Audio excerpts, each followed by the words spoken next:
Chers auditeurs, bonjour. Aujourd'hui est une journée particulière. Une de celles que chaque juif à travers le monde commémore, quel que soit son degré de religiosité ou d'attachement à sa judéité.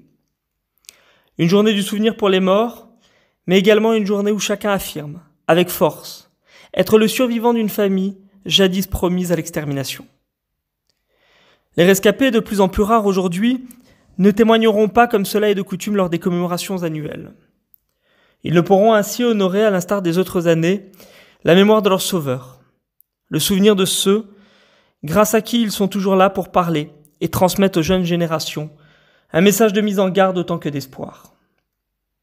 En 1953, le Parlement israélien, la Knesset, a voté une loi pour permettre au mémorial de Yad Vashem à Jérusalem d'honorer la mémoire de ces sauveurs providentiels, en leur décernant le titre de Juste parmi les nations, en hébreu Chassidei Umot Haolam.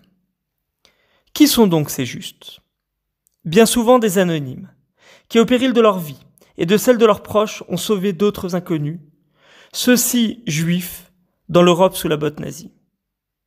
Ce titre leur donne droit depuis bientôt 70 ans à une médaille, un diplôme et un arbre qui entourent le site du mémorial de Yad Vashem. Alors la question qu'on se pose tous, c'est pourquoi un arbre ? D'abord parce que l'arbre de vie, Etz Chaim en hébreu, est mentionné par 2 fois dans le livre de la Genèse lors du récit de la création. L'arbre naît là où on ne l'attend pas. Il croît, se régénère après l'hiver et possède le pouvoir de se reproduire. Il apparaît ainsi dans la Bible hébraïque comme un symbole d'immortalité dans le jardin d'Éden. Mais l'arbre, c'est aussi un symbole d'adaptation.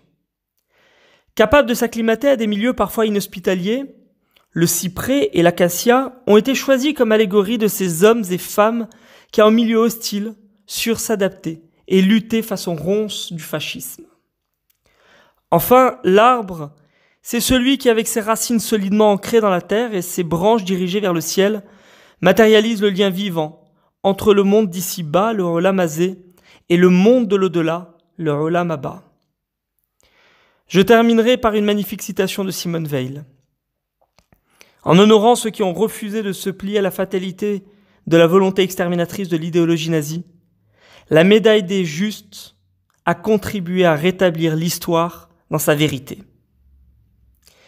C'est avec une pensée pour les millions de victimes juives et non juives de la barbarie nazie que je vous souhaite à tous une journée intense de recueillement.